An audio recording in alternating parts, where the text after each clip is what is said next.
আর আমার কবির নিচু জাতি, কিন্তু এমন বিশ্বাস আর সরল মন, স্বয়ং রাধা রানী তার বৈষ্ণব সেবায় রান্না করল।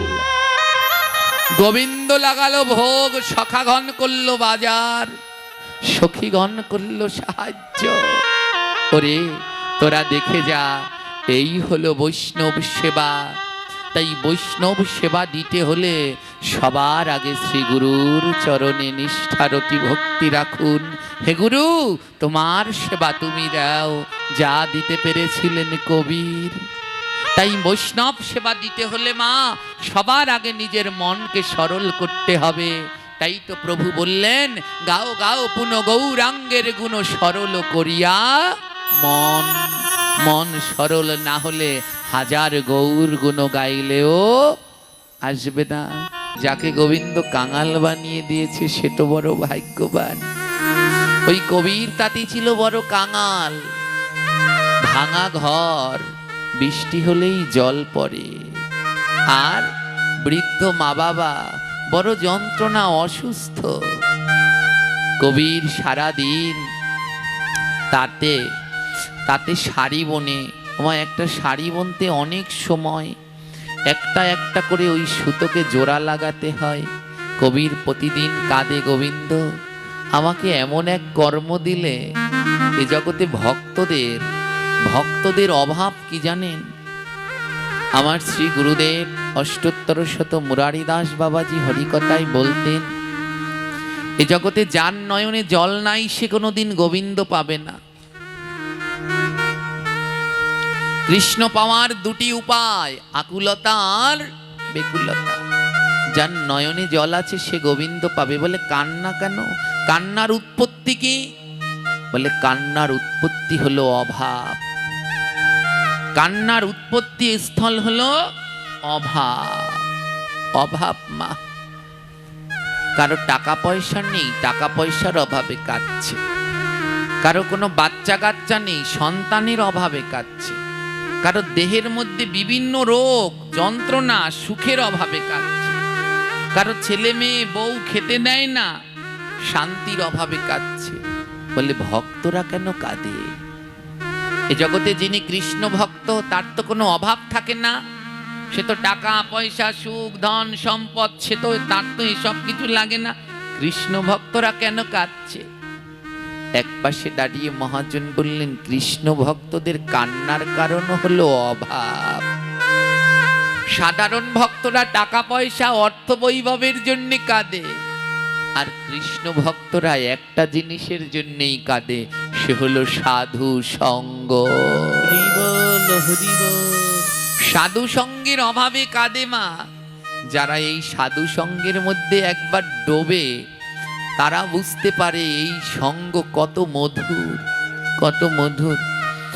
এই যে আমাদের এই বাবাজি, ওনার সহধর্মিনী আর ওনার এই একটা মেয়ে, এনারা যে আমার কাছে কতবার এসেছে আর কতবার আমি কুকুরের মতো তাড়িয়ে দিয়েছি কল্পনা করতে পারবেন না।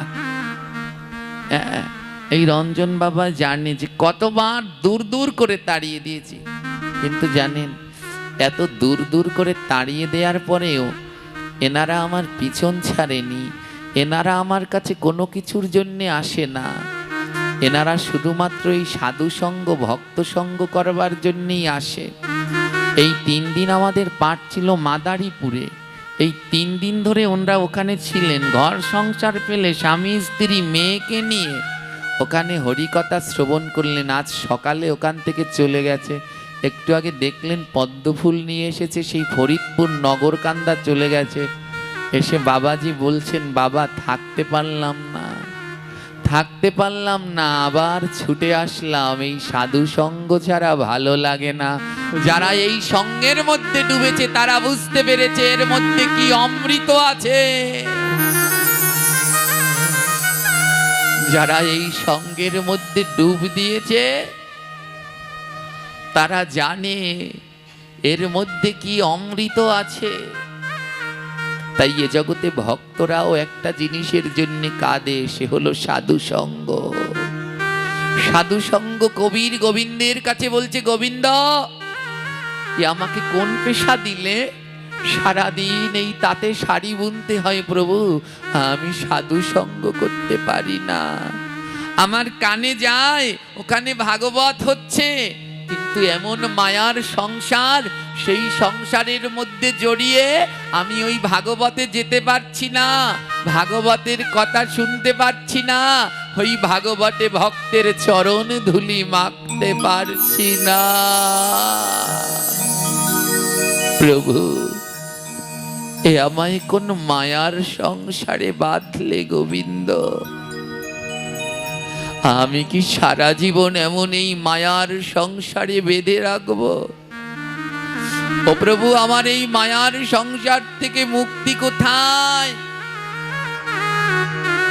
এক পাশে দাঁড়িয়ে মহাজন বলছে, শোনো, তুমি যদি সাধু সঙ্গে যেতে না পারো, এই মায়ার সংসার যদি তোমায় আষ্টে পৃষ্ঠে বেঁধে রাখে, তাহলে তুমি ওই মায়ার সংসারে বসে মুক্তির সন্ধান করতে পারো। একটা উপায় তোমার আছে, সেটা হলো নাম।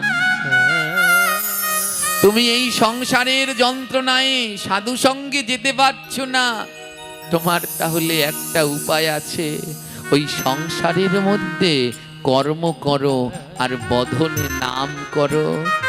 ওই নামের এমন গুণ জানো, দেখবে তোমায় একদিন নাম রাস্তা পরিষ্কার করে দেবে, আর সেই রাস্তায় তুমি সাধু সঙ্গে যেতে পারবে। তাই ওই কারাগারবদ্ধ সংসারে তুমি বদন ভরে নাম করো, হরে কৃষ্ণ হরে কৃষ্ণ কৃষ্ণ কৃষ্ণ হরে হরে হরে রাম হরে রাম রাম রাম হরে হরে হরে কৃষ্ণ বলো না, কৃষ্ণ বদন ভরে সবাই বলো, কৃষ্ণ কৃষ্ণ হরে হরে রাধে হরে রাম হরে রাম রাম রাম হরে হরে হরে কৃষ্ণ হরে কৃষ্ণ হরি কৃষ্ণ কৃষ্ণ হরে হরে হরে রাম হরে রাম রাম রাম হরে হরে কৃষ্ণ হরে কৃষ্ণ কৃষ্ণ কৃষ্ণ হরে হরে হরে রাম হরে রাধে রাম রাম হরে হরে হরে কৃষ্ণ হরে কৃষ্ণ কৃষ্ণ কৃষ্ণ হরে হরে হরি বল হরে রাম হরে রাম রাম রাম হরে হরে হরে কৃষ্ণ হরে কৃষ্ণ ও প্রভু, কৃষ্ণ কৃষ্ণ তোমার কাছে যত যন্ত্রণা আছে হরে সব আমায় দিয়ে দাও ভগবান, হরে রাম শুধু আমাকে একটু শুধু আমাকে একটু কৃপা করো প্রভু। রাম আমি যখন তোমার নাম বদনে গাইব, আমার দুই নয়নে যেন অঝোর ধারায় জল ঝরে গো। কৃষ্ণ আমি আর কিছু চাই না মাধব, আমি যেন দুটি নয়নের জল দিয়ে তোমায় ডাকতে পারি। হরে রাম দাও প্রভু, তোমার যত দুঃখ আছে আমায় দাও। হরে হরে যন্ত্রণা না হলে তো নয়নে জল আসে না।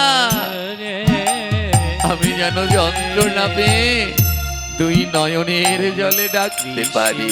হরে ওগো, কৃষ্ণ যারা তোমার ভক্ত, আমি তাদের দেখলে যেন তাদের চরণে লুটিয়ে পড়তে পারি, তাদের চরণ ধুলো যেন সারা গায়ে মাখতে পারি।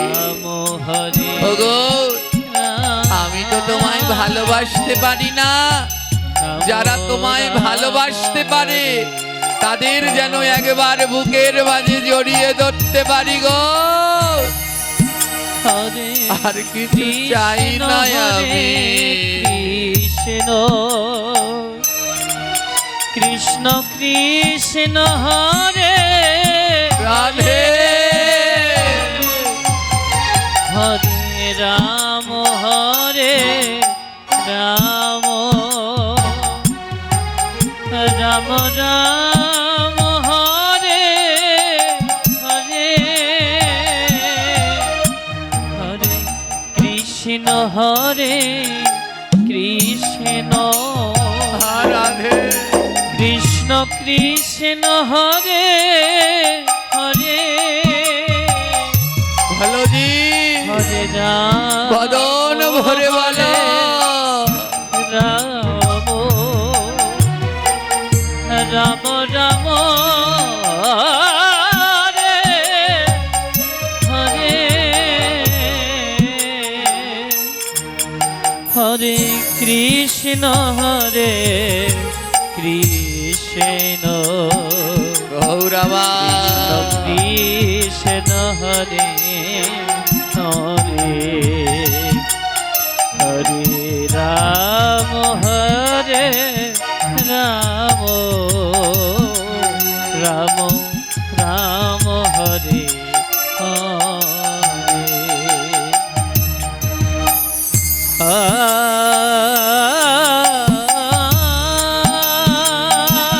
হরি বল হরি বল।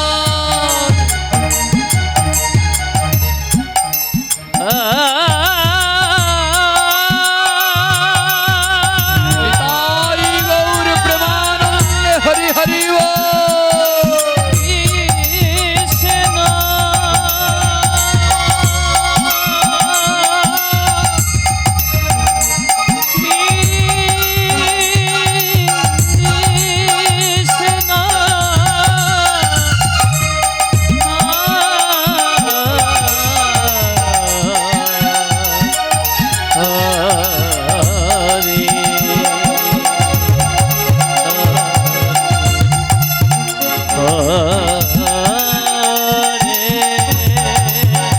রাধে রাধে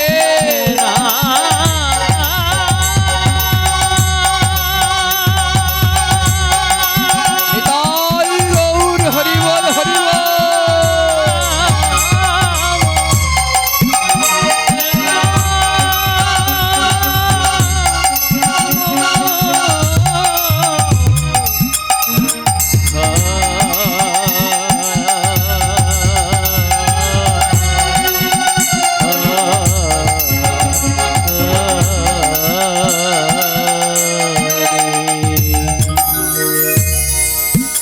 একদিন কবির একজনার কাছে শুনলেন, এ জগতে দীক্ষা না নিয়ে যদি কেউ মারা যায় তাহলে তার কোনো সদ্গতি হয় না। তাই মা বাবার কাছে গিয়ে বলছে, মা আমার তো অনেকটা বয়স হয়ে গেল, এখনো গুরু দীক্ষা নেওয়া হয়নি। ও মা, যদি আমি অদীক্ষিত অবস্থায় মারা যাই আমার তো কোনো সদ্গতি হবে না, আমাকে একটু অনুমতি দাও, আমি গুরু দীক্ষা নিতে যাব। কোথায় বাবা? কাশীতে রামানন্দ স্বামী, আমি তার কাছ থেকে দীক্ষা নেব। মা বলছে, বাবা শুনেছি রামানন্দ স্বামী অনেক উঁচু স্তরের সাধক, সে কোনো নিচু জাতিকে দীক্ষা দেয় না। কিন্তু তুই যে তাঁতি, নিচু কুলে তোর জন্ম, তোকে দীক্ষা দেবে? কবির বলছে, মা আগে তো যাই, গুরুর কাছে আবার জাতপাত আছে, গুরুর কাছে তো সবাই সবার। আমি যাই মা, তুমি অনুমতি দাও। ও মা, আমি যদি শাড়ি বুনি তাহলে আমাদের খাবার হয়। ও মা, আমার তো যেতে 2-1 দিন সময় লাগবে, তোমরা কি একটু না খেয়ে থাকতে পারবে? কবিরের কৃষ্ণ ভক্ত মাতা পিতা বলছে, কেন না খেয়ে থাকবো বাবা? 2 দিন হয়তো ভাত ডাল তরি তরকারি না খেলাম, কিন্তু কৃষ্ণ নাম খেয়ে 2 দিন ঠিক বল হরি বল। কবির গেলেন দীক্ষা নিতে। আর রামানন্দ স্বামী কবিরের মুখের দিকে তাকিয়েই বুঝতে পেরেছে পরম কৃষ্ণ ভক্ত। আমা গেলেন, কিন্তু দীক্ষা দিলেন না, বলে দীক্ষা দেব না, তুমি নিচু জাতি, তাই তোমায় দীক্ষা দেব না। কবির বলছে, গুরুদেব এ আপনার মনের কথা নয়, এ আপনার মনের কথা নয়। আমিও সংকল্প করলাম, আপনি যতক্ষণ দীক্ষা না দেবেন আমিও এখান থেকে যাব না। গুরুদেবের আশ্রমের দরজার পাশে বসে রইলেন। 1 দিন 2 দিন 3 দিন কেটে গেল, কিন্তু গুরুদেব দীক্ষা দিলেন না। 3 দিনেও কবির গেলেন না, কিছু খায়ও না, ওই দরজার পাশে বসে বসে নাম করে। গুরুদেব একজনকে ডেকে বললেন, ওকে দূর দূর করে মেরে তাড়িয়ে দে। কবিরকে দূর দূর করে মেরে তাড়িয়ে দিলেন, কিন্তু দীক্ষা দিলেন না। 3 দিন কেটে গেলেন। আর অন্যদিকে বাড়িতে 3 দিন ধরে তার অসুস্থ মা বাবা না খেয়ে রয়েছে। কবির মনে মনে বললেন, গুরুদেব আপনি আমায় তাড়িয়ে দিলেন, তারপরেও আমি যাব না, আমি এই কাশিতেই থাকব, আমি আপনার কাছ থেকে দীক্ষা নেবই নেব। গুরুদেব আপনার সাথে এর পরে আমার যেদিন দেখা হবে, আজ তো আমায় তাড়িয়ে দিলেন, আপনার সাথে এর পরে আমার যেদিন দেখা হবে আর আপনি আমাকে দেখে প্রথম যা বলবেন সেটাই হবে আমার কাছে মন্ত্র, আমার কোনো অন্য মন্ত্রের দরকার নেই। গুরুদেবকে বললেন, আপনি আমায় তাড়িয়ে দিলেন, তো যেদিন আপনার সাথে আমার প্রথম আবার দেখা হবে আর আমার মুখের দিকে তাকিয়ে আপনি যা বলবেন সেটাই হবে আমার কাছে মন্ত্র, আর আমি সেই মন্ত্রই জপ করব। এই বলে কবির আশ্রম ত্যাগ করলেন। আর কাশীতে গঙ্গার তীরে, ওমা যারা গিয়েছেন বেনারস কাশী গঙ্গায়, ওখানে গঙ্গার তীরে প্রতিদিন হাজার হাজার মরা পোড়ানো হয়। ওই গঙ্গার তীরে মনের দুঃখে সেই গঙ্গার ঘাটে কবির শুয়ে রয়েছে। কোথায় যাবে, তাড়িয়ে দিয়েছে গুরুদেব, গঙ্গার ঘাটে শুয়ে রয়েছে। আর এদিকে ব্রহ্ম মুহূর্ত, সেই 3টার সময় গুরুদেব গঙ্গায় যাচ্ছেন স্নান করতে। আর গঙ্গায় গুরুদেব স্নান করতে যাচ্ছেন। আর যখন গঙ্গায় স্নান করতে যাচ্ছেন, হ্যাঁ, আর গুরুদেব সকালবেলায় গঙ্গায় স্নান করতে যাচ্ছেন, তো সকালবেলায় রাম নাম করতে করতে গঙ্গায় স্নান করতে যাচ্ছেন। আর কবির কোথায় শুয়ে আছেন? ওই কাশীর ঘাটে শুয়ে আছে। আর গুরুদেব স্নান করতে যাচ্ছে। রাম কহ রাম কহ রাম কহ মন, রাম কহ রাম কহ রাম কহ রাম কহ রাম কহ রাম কহ মন, রাম কহ রাম কহ সবাই করতালি রাম দিয়ে। কহ মোর। রাম কহ রাম কহ রাম কহ হরি মন, রাম কহ রাম কহ রাম কহ মোর। রাম কহ রাম কহ রাম কহ মন, রাম কহ রাম কহ রাম কহ মোর। রাম কহ রাম কহ রাম কহ মন। কহ রাম কহ রাম কহ মোর। রাম নাম করতে করতে গুরুদেব স্নান করতে যাচ্ছে। কহ রাম কহ আর ওইদিকে কবির তো সেই ঘাটের মধ্যে শুয়ে আছে। গুরুদেব অন্ধকারে কবিরের গায়ের উপরে দিয়েছে পাড়া। আর গুরুদেব অন্ধকারে মনে করেছে যে কোনো মরা পড়ে আছে, যেহেতু শ্মশান, মরা পড়ে আছে। আর মরা দেখলে বলতে হয় রাম। আর ওর মুখের দিকে তাকিয়ে গুরুদেব বলল, রাম কহ। আর যেই না বলল রাম কহ, গুরুদেব তো জানেন না ওটাই কবির। আর রাম কহ বলল, আর গুরুদেবের চরণ দুটো জড়িয়ে ধরলেন কবির। আর কবির বললেন, আমি কত ভাগ্যবান, এ জগতে সবাইকে গুরু দীক্ষা দেয় কানের কাছে মাথা নিয়ে, আর আমায় গুরু দীক্ষা দিল বুকের উপরে চরণ দিয়ে। রাম কহ, রাম কহ, রাম কহ মোর। রাম কহ, রাম কহ, এ রাম কহ, রাম কহ, রাম কহ মোর। রাম কহ, রাম কহ, রাম কহ মোর। রাম কহ, রাম কহ, রাম কহ মোর। রাম কহ, রাম কহ, রাম কহ মোর। আহা, রাম কহ, রাম কহ, রাম কহ মোর। রাম কহ, রাম কহ, রাম কহ মোর। রাম কহ, রাম কহ, রাম কহ মোর। রাম কহ, রাম কহ, রাম কহ মোর। কবির বলছে, আমার কত ভাগ্য। রাম কহ, গুরুদেব অন্ধকারের মধ্যে বললেন, কে কে? রাম কহ, কে রে তুই? রাম কহ মোর। কবির দুটো হাত জোর করে বলছে, গুরুদেব আমি কবি। রাম কহ, আরে, রাম কহ, তুই এখানে শুয়ে আছিস? রাম কবির কহ, বলছে, রাম গুরু যদি কহ, তাড়িয়ে দেয় তাহলে গঙ্গা ছাড়া আর তার কোনো পথ আছে? রাম কহ, আমা কেউ যদি আমাদের তাড়িয়ে দেয় রাম মরবার কহ, জন্য কোথায় যায়? রাম কহ, রাম গঙ্গায়। কহ, রাম বলে এই কহ, জগতে অন্য কেউ তাড়ালে অনেক দূরে যাওয়া যায়, গুরু তাড়িয়ে দিলে আর কোথায় যাব? তাই গঙ্গার তীরে শুয়ে আছি। কিন্তু আমার বড় ভাগ্য গুরুদেব, আমি গঙ্গার তীরে বসে মন্ত্র পেলাম, গুরুদেবের চরণ বুকে নিয়ে মন্ত্র পেলাম। রামানন্দের স্বামী বলে, কে তোকে মন্ত্র দিল রে? কবির বলল, ব্রাহ্মণ রূপে। কবির বলে, হ্যাঁ ব্রাহ্মণ ঠাকুর, আমি তো শাড়িটা বিক্রি করার জন্যই এখানে বসছি, কেন দেব না? নিন নিন, আপনি নিন। আপনি নিলে তো ভালোই হয়, ব্রাহ্মণ মানুষ, নিন না।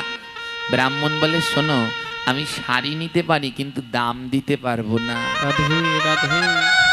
কবিরের মনটা কেমন কালো হয়ে গেল, মুখটা কালো হয়ে গেল। দেবে আমায় শাড়িটা?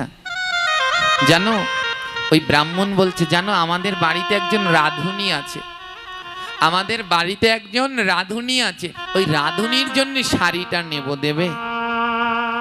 রাঁধুনির শাড়ি নেই তো, দেবে? ও রাঁধুনির জন্য নেব, টাকা নেই, দেবে শাড়িটা? কবিরের দুই নয়নে টপ টপ করে জল ঝরছে। হে গোবিন্দ, এ তোমার কেমন লীলা! আমি এত বৈষ্ণব নিমন্ত্রণ করলাম, সবাই দলে দলে যাচ্ছে, একটা মাত্র শাড়ি, এবার আমি কি করব প্রভু? ব্রাহ্মণ এসে দাঁড়িয়েছে। ওমা, ব্রাহ্মণ যদি দান চায় যেমন হোক, শোনেন, আপনি কারো দোষ দেখতে যাবেন না, কোনোদিন অন্যের দোষ দেখা যাবে না। হ্যাঁ, অন্যের দোষ দেখা যাবে না। সে যেমন হোক তাকে প্রণাম করা আমার কর্তব্য, দান করা আমার কর্তব্য। কবিরের দুই নয়নে জল। আজ ব্রাহ্মণ এসেছে, দান চাইছে, যদি তাকে না দেই তাহলেও আমার অপরাধ। ব্রাহ্মণ হয়ে এসেছিলেন সেই বলি মহারাজের কাছে, ভগবান বামন হয়ে এসেছিলেন না দান চাইতে। বলে, আজ যদি দান না দেই আমার অপরাধ হবে, আর যদি বৈষ্ণব সেবার তা না নিয়ে যেতে পারি তাহলে সেটাও আমার অপরাধ। কবির বললেন, এবার আমি কি করি? কবির বললেন, একটা বুদ্ধি পেয়েছি, ব্রাহ্মণ তো সামনে, তাই ব্রাহ্মণের সেবাটাই আগে দেই। নির্দ্বিধায় শাড়িটা ব্রাহ্মণের হাতে তুলে দিলেন। নিন ব্রাহ্মণ ঠাকুর, এটা আপনার রাঁধুনিকে দেবেন, এটা আপনার রাঁধুনিকে দেবেন। গোবিন্দ আমার মনে মনে বলছে, ধন্য কবির তোমার বুদ্ধি। এবার কবির চোখ বন্ধ করে ওখানে বসে বলছে, হে গুরুদেব, এবার আমার বৈষ্ণব সেবার দায়িত্ব আপনার। কারণ এতদিন আমি ছিলাম একা, আজ আর আমি একা নেই, কালকে থেকে আমার দায়িত্ব আপনি নিয়েছেন, তাই আপনার বৈষ্ণব সেবা এবার আপনি দিন, আমি জানি না। আর গাছের আড়ালে বসে গুরুদেব এই লীলা দেখছে আর নয়ন জলে ভাসছে। তোর এত নিষ্ঠা, তোর গুরুর প্রতি এত নিষ্ঠা। আর গোবিন্দ আমার মনে মনে বলছে, ধন্য ভক্ত, ধন্য তোমার ভক্তি। ব্রাহ্মণকে শাড়ি দিয়ে দিলেন, আর বৈষ্ণব সেবা গুরু তোমার, তুমি যা খুশি তাই করো, তোমার যেমন ভালো হবে তেমন করো, এ জীবন তো আমার নয়। আমার যেদিনকে দীক্ষা নেয় সেদিনকে গুরুদেব একটা গীতা স্পর্শ করায় তো দেখবেন, গীতা মালা স্পর্শ করে বলায়, হ্যাঁ, দেহ মন আত্মা সমর্পয়ামি, আজ আমার এই দেহ মন আত্মা গুরুর চরণে সমর্পণ করলাম। যদি এই দেহ মন আত্মা সবই গুরুকে দিয়ে দিলাম, তাহলে আমার আর কিছু আছে? তাহলে বৈষ্ণব সেবা কি আমার? বৈষ্ণব সেবাটা আমার গুরুর, তাই তার বৈষ্ণব সেবা সে দিক, আমি আর কিছু জানি না। বৈকুণ্ঠে বসে রাধারানী এই লীলা দর্শন করে গোলক বৃন্দাবনে হাসছে। ভগবানকে বলছে, ও গোবিন্দ, এবার কি করবে? তোমার এই সরল সহজ ভক্তের জন্য এবার কি করবে? গোবিন্দ বলে, এমন সহজ সরল যদি ভক্ত হয়, আর এমন যদি গুরু গোবিন্দ ব্রাহ্মণ বৈষ্ণবে নিষ্ঠা থাকে, তাদের জন্য স্বয়ং আমি নিজে যাই, তাদের জন্য আমি স্বয়ং নিজে যাই। ওমা, গোবিন্দের প্রিয় বন্ধু হলেন দ্বাদশ সখা। গোবিন্দের কয়জন সখা আছে? হ্যাঁ, দ্বাদশ সখা, এরা গোবিন্দের প্রিয় বন্ধু। মোট 24 জন বন্ধু, এর মধ্যে দ্বাদশ জন, 12 জন হলো প্রিয়। এই যে এই 12 জনকে বলা হয় দ্বাদশ গোপাল। 12 জনকে কি বলা হয়? দ্বাদশ গোপাল। মা যশোদা গোপালকে যেমন ভালোবাসতেন, তার 12 জন বন্ধুকেও তেমন ভালোবাসতেন, তাই এদেরকে বলা হয় দ্বাদশ গোপাল। তাই গোবিন্দ আমার কি করেছে আজ? ও শ্রীদাম, ও সুদাম, আয়ে আয়ে দাদা বলো রাম। বলিও সুদাম, আহা, বলিও শ্রীদাম, রাধে, বলিয়া আয়ে দাদা বলো রাম। ও শ্রীদাম, ও সুদাম, আয়ে আয়ে দাদা বলো রাম। বলিও শ্রীদাম, আহা, বলিও সুদাম, বলিয়া আয়ে দাদা বলো রাম। আমাদের আলোচনার সময় 11টাতে, বেশি আর গান গাওয়া যাবে না, সময় প্রায় শেষ। আজ শ্রীদাম সুদাম দাদা বলরামকে ডেকেছে। কিরে কানাই, ডাকছিস কেন? একটা কাজ করে দিবি দাদা। কি কাজ? ও দাদা, আমার এক ভক্তের বাড়িতে একটু বাজার নিয়ে যাবি। বলরাম বলে, দে দে, বড় সাজিটা আমায় দে, আমার গায়ে অনেক শক্তি আছে। শ্রীরাম সুদাম রাম বলরাম সবাই মিলে এক একটা সাজি করে চাল ডাল তরি তরকারি সাজিয়ে ভক্তের বাড়ি রওনা। বলিও সুদাম, বলিও শ্রীরাম, বলিয়া আয়ে দাদা বলো রাম। আজ ভক্ত শানে করবো লীলা দাদা বলো রাম। তো শনে করব লীলা দাদা বলো আজ রাম। ভক্ত শানে করবো লীলা দাদা বলো আজ ভক্ত রাম। শনে করব লীলা দাদা বলো রাম। ও শ্রীদাম, ও সুদাম, আয়ে আয়ে দাদা বলো রাম। বলিও শ্রীদাম, আহা, বলিও শ্রীদাম, আচ্ছা, বলিয়া আয়ে দাদা বলো রাম। আজ দুপুর বেলায় সাজি ভরে সদায় চলে গেছে। এবার 12 জন সখা নিয়ে গেছে, আর ওদিকে বাড়ি ভর্তি ভক্ত হয়ে গেছে। এবার ডাকছে, ওই দ্বাদশ গোপাল ডাকছে, ও কবিরের মা, তাড়াতাড়ি আসো, তাড়াতাড়ি আসো, এই যে সদাই নাও। কবিরের মা তো অবাক, এত সদাই কোথা থেকে আসলো? আরে ও বলবে, ও চিন্তা পরে করবে, আগে সাজি নামাও নামাও। সাজি ভরা চাল ডাল তরি তরকারি, কোনো অভাব। আর কবির কোথায় মা? কবির এখনো সেই বাজারে ঢুক ঢুক করে আসছে। আর কবিরের পিছনে পিছনে কে আসছে? হ্যাঁ, গুরুদেব, সে আসছে পিছন পিছন। আর কবির তো ওই যে রাম কহ বলতে বলতে আসছে। এবার কবিরের মা বলছে এত ভক্ত আর এত বাজার, আর সেবা করার বেশি সময়ও নেই, এখন 12টা বাজে, 2টোর মধ্যে প্রসাদ দিতে হবে, এত অল্প সময়ে আমি একা এত কি করে রান্না করব। কবিরের মা বলছে একজন যদি রাঁধুনি পেতাম, একজন রাঁধুনি পেলে বড় ভালো হতো। হ্যাঁ হ্যাঁ, সখা দাদা বলরাম কানাইকে বলছে, ও কানাই, এই তোর ভক্তের মা রাঁধুনি চাচ্ছে, তোর কাছে কোনো রাঁধুনি আছে?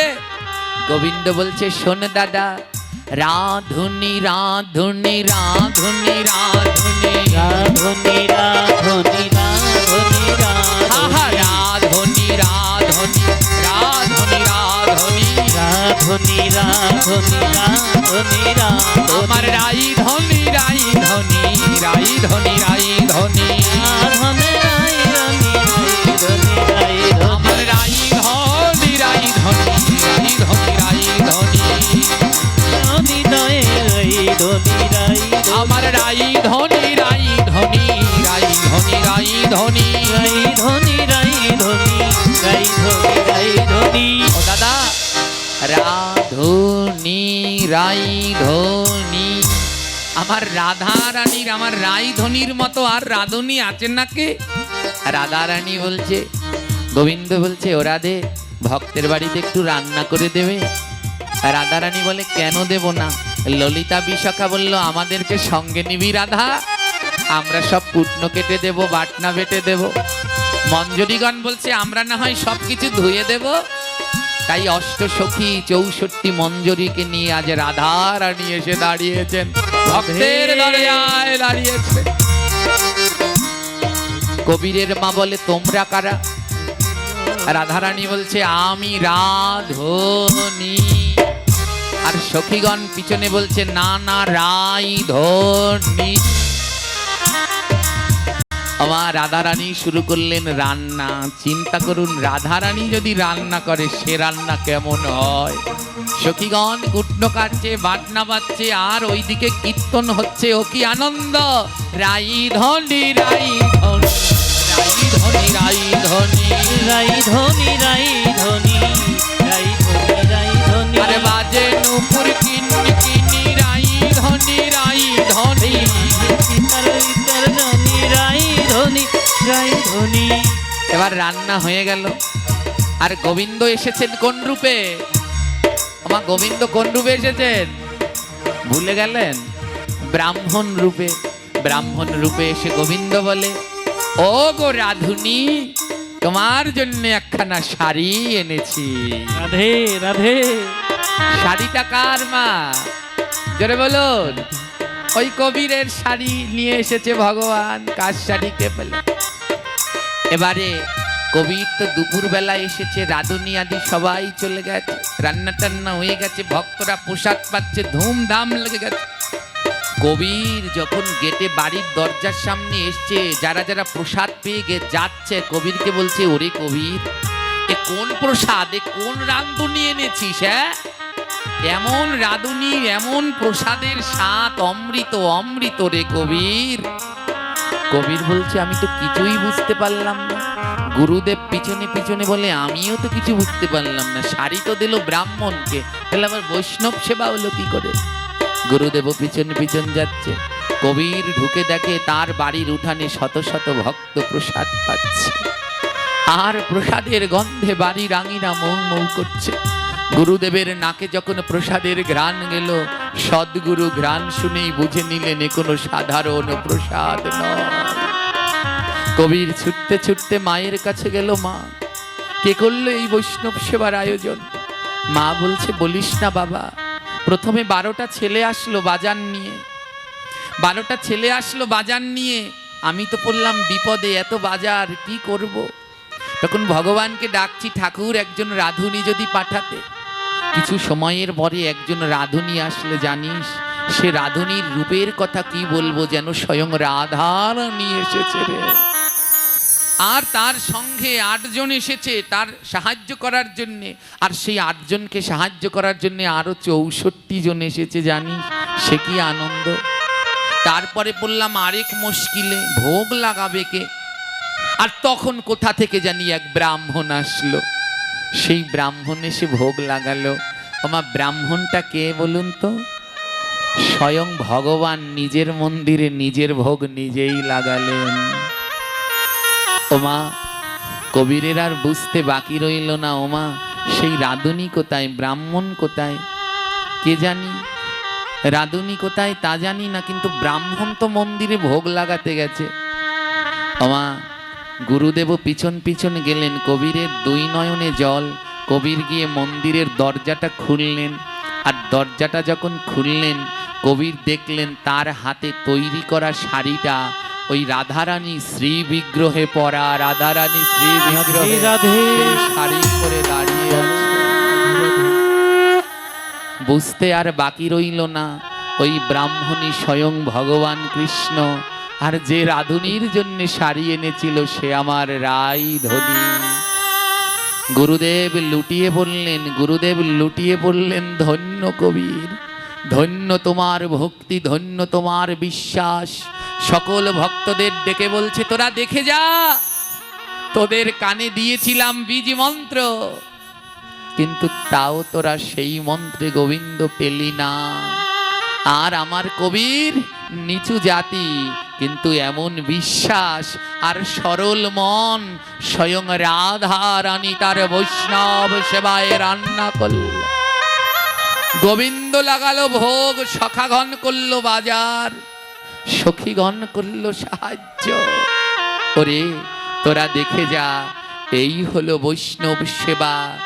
তাই বৈষ্ণব সেবা দিতে হলে সবার আগে শ্রী গুরুর চরণে নিষ্ঠারতি ভক্তি রাখুন। হে গুরু তোমার সেবা তুমি দাও, যা দিতে পেরেছিলেন কবির। তাই বৈষ্ণব সেবা দিতে হলে মা সবার আগে নিজের মনকে সরল করতে হবে। তাই তো প্রভু বললেন, গাও গাও পুন গৌরাঙ্গের গুণ সরল করিয়া মন। মন সরল না হলে হাজার গৌর গুণ গাইলেও আসবে না। 5 দিন ধরে না খাওয়া, কবির 5 দিন ধরে খায় না। সবাই বলছে আয় কবির খেতে আয়, কবির বলল খাবো না, খাবো না। ও গোবিন্দ তুমি আমার কাছে আসলে, কিন্তু ওই রূপে কেন আসলে? তোমার রূপে আসতে পারলে না। যতক্ষণ পর্যন্ত তুমি না আসবে আমি গ্রহণ করব না। তোমার ওই রাধুনির জন্য শাড়ি আনলে একবার ওই রাধুনিকে দর্শন দেওয়াবে না, দেওয়াবে না। ভক্ত খাচ্ছে না, ভগবানের সাথে অভিমান করেছে, রাগ নয়, কি করেছে? অভিমান। আর অভিমান করেছে সেই ওমা অভিমানও নয়, অনুরাগ করেছে। এবার ভগবান কি আর থাকতে পারেন? আজ গুরুদেব এই লীলা দর্শন করছেন আর কাঁদছেন। হঠাৎ দেখলেন কবিরের গৃহমন্দির আলোয় আলোকিত হয়ে গেছে, আর সবাই দেখতে পেল শ্যামের বামে রাই কিশোরী যুগলে দাঁড়ালো। এবার শ্যামের পিছে রাই কিশোরী যুগলে দাঁড়ালো। এবার শ্যামের বামে রাই কিশোরী যুগলে দাঁড়ালো। শ্যামের পিছে রাই কিশোরী যুগলে দাঁড়ালো। ওকে রাধা কৃষ্ণ দুই জনার মিলন হইল, রাধা কৃষ্ণ দুই জনার মিলন হইল। ওকে রাধা কৃষ্ণ দুই জনার মিলন হইল, রাধা কৃষ্ণ দুই জনার মিলন হইল।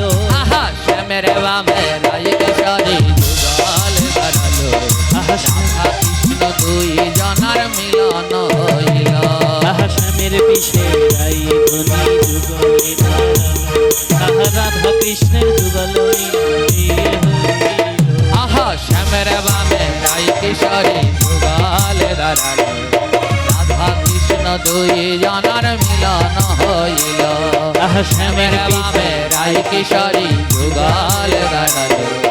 রাধা কৃষ্ণের যুগল মিলন। এবার সখী গণ আইল দেখো ফুল মালা লইয়া, রায়ের গলায় দিল সবাই মালা যে পরাইয়া। সখী